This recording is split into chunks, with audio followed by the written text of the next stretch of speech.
We're on 2.5 of the events that preceded the Jewish Holocaust. And so now Jim Crow is pretty much in full effect. They have some German name for it, but we're going to call it what it is. And the German people have, now rummaged and pillaged and burned and stolen and looted and rioted through the Jewish communities, pretty much like they did in Rosewood and Tulsa, Oklahoma. The Germans are now at full employment. So, the German people who are not Jewish, because they took all the jobs away from the Jewish people, and Jewish people aren't allowed to work at all. So now the Germans are now at 100% employment. All the Jews had to have their property registered. I thought that was very interesting, on top of the fact that they made them pay for the cleanup. You know what was interesting? I was thinking about that, and as I chuckled, I thought about it. We pay for our own cleanups too, They do things to us, and then, we pay taxes, which is us paying for our own cleanup. Anyway, the Jewish elite and the poor alike were treated equally like shit. So whether you had an education or not, they were equally treated like crap. And then let's just remind you on how the white supremacists love to separate people from their children. And also at that point, the Jews are lost. The Jews are completely surrounded by a population that feels no common ties to them. Hasn't Dr. Ben been trying to tell us for years that we have no friends? There was some resistance, but in general, nothing much was really done. Jews understand that the Nazis have turned a corner in their policy. There is no future for any Jews, the old, the young, none. They are not wanted in the Reich anymore. And they will be subject to the most harsh discrimination and violence beyond the law. They are now fair game, an easy target. Anyone can attack the Jew. They weren't stupid. They had been there for 6 years in 1939, still, but some decided to go, others stayed. The majority left of German Jews. In the end, over half the Jews of Germany and Austria left the country. Quarter stayed, okay, and didn't leave, even when they had seen synagogues burning throughout Germany and Kristallnacht and so on. The tragedy of the period from November 1938 is that Jews were allowed to leave the Reich when Hitler begins the planning for war. The situation for the Jews in Germany changes very badly. It changes very badly because they are an enemy within. So I hope you see where I'm going with this, okay? The Jews find themselves, the Jewish people find themselves as enemies in the place that they live. Prisoners of war, you could say, right? Because they're prisoners behind enemy lines. That just, I don't know, that really resonates with me. And let someone smarter than me expand on that. We are all on a battlefield. We are on a battlefield. We're not in La La Land. This is not Oz. This is not Shangri-La. We are on a battlefield. And when you look up and you see anybody who might be a suspected race soldier, even 6 blocks away, have your antenna up to not attract attention, just like you would on a battlefield. You're wearing a uniform. Your uniform is your black skin. And you're not going to attract the attention of a sniper. I mean, there's an enemy soldier over there in the bushes somewhere waiting on somebody like you to come along. Look at it just that way. Yes. Don't do anything to attract attention, because that sniper is going to do what a sniper does.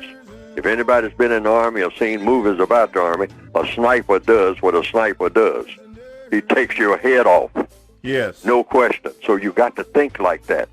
You are walking down the street with your black skin, you might attract the attention of a sniper. Yes. Think that way, 24/7, all your life. I say in order to solve a problem, you first have to recognize it is a problem, even though the problem is more powerful than I am. I can't walk around in jail saying I'm not a prisoner because it makes me feel better. Many black people want to feel better instantly. That is natural. I fully understand that. But if you're a prisoner of war and you decide while you're a prisoner, you know what? I'm going to stop calling myself a prisoner. I'm going to say that I'm a king. I ain't no prisoner. I'm a king. And that warden, he's the prisoner. Look, he's on the other side of the bars. See? So he's my prisoner. I got him in jail. That's why he's here. He's right here with me. And so that makes me feel better. Sure, that's a big temptation. But that doesn't motivate you to tear down them prison walls. See what I mean? Because that's what I'm trying to get to do. And that takes some courage. And that takes admission of the truth that we have been beaten. We're not just walking around doing whatever we want to do. The black people of this planet, we have already been beaten. But we need to get some adrenaline going to fight against the thing that has conquered us. Because it's what? Evil. And it needs to be replaced. We're not just trying to survive in this system. No, we are trying to dismantle the entire system, or we should be. And anytime that's not our objective, then we have no business doing anything.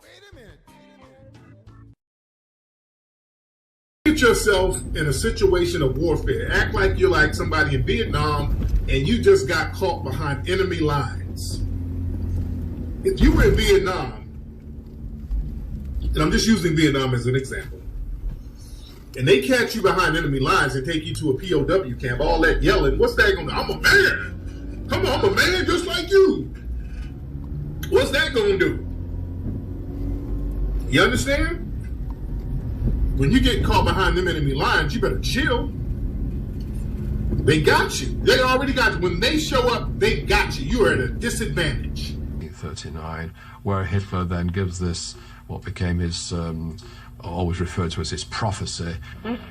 Today I want to be a prophet again. If international Jewry within Europe and elsewhere should succeed in plunging the nations into a world war, then the consequence will not be the Bolshevization of the world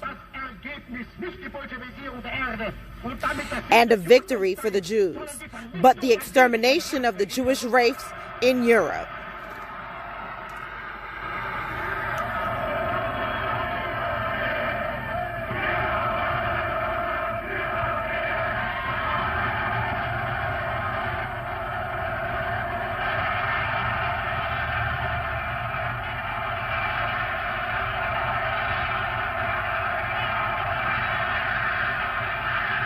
For Hitler. So I want you to notice, you saw how happy they were greeting him and smiling with so many people. Listen to the thunderous roar of excitement from the crowd for him.